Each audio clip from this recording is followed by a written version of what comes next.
Hello दोस्तों, ये है भारत का सबसे खतरनाक किला। एक चूक से चली जाती है जान। जी हाँ दोस्तों, आज हम आपको महाराष्ट्र के माथेरान और पनवेल के बीच स्थित प्रबलगढ़ किले के बारे में बता रहे हैं, जो कलावंती किले के नाम से मशहूर है। 2300 फीट ऊंची खड़ी पहाड़ी पर बने इस किले को भारत के खतरनाक किलों में गिना जाता है।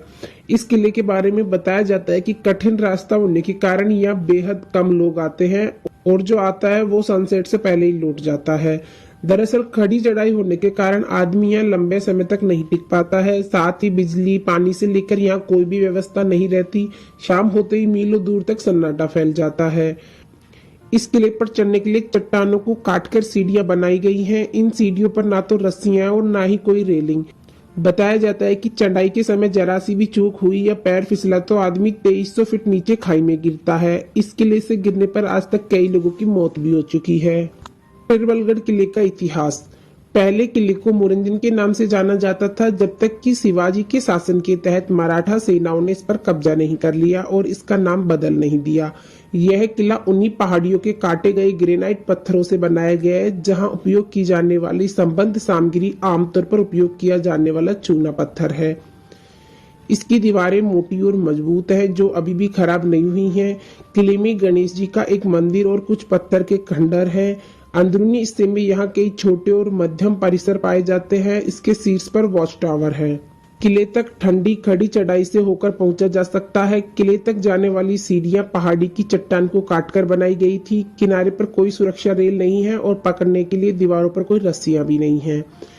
प्रबलगढ़ किले की उत्पत्ति अज्ञात है, लेकिन ऐसा माना जाता है कि इसका निर्माण बुद्ध के समय या लगभग 500 ईसा पूर्व कलावंती नामक रानी के लिए किया गया था।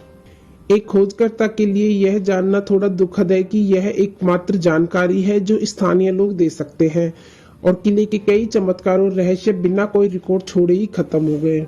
सन 1458 के आसपास अहमदनगर राज्य के प्रधानमंत्री मलिक अहमद ने कोंकण की विजय के दौरान किले पर कब्जा कर लिया।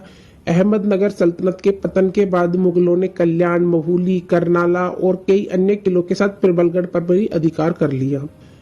सन 1657 ईस्वी में महान मराठा राजा शिवाजी महाराज ने मुगलों के साथ बड़ी लड़ाई में इस क्षेत्र को जीत लिया और इस किले पर कब्जा कर लिया।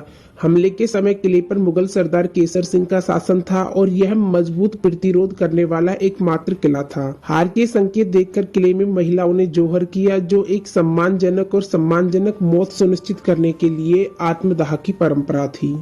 अक्टूबर सन 1657 में युद्ध के दौरान केसर सिंह की मृत्यु हो गई। शिवाजी ने दयालुता का परिचय देते हुए केसर सिंह की मां और उनके पोते को सुरक्षित बाहर निकलने की अनुमति दी।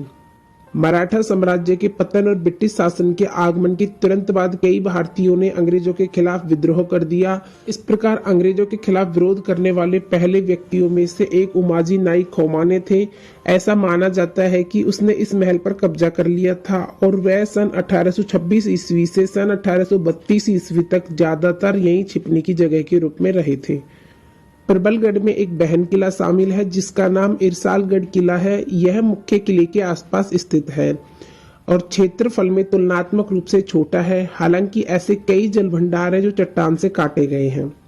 किले के शीर्ष में आप पेब, चंदेरी, करनाला और इरसालगढ़ किले देख सकते हैं। मुंबई शहर भी दिखाई देता है और आसपास का विहंगम दृश्य देखने पर आश्चर्य होता है कि लोगों ने सरल उपकरणों के साथ अपनी अद्भुत संरचना कैसे बनाई होगी।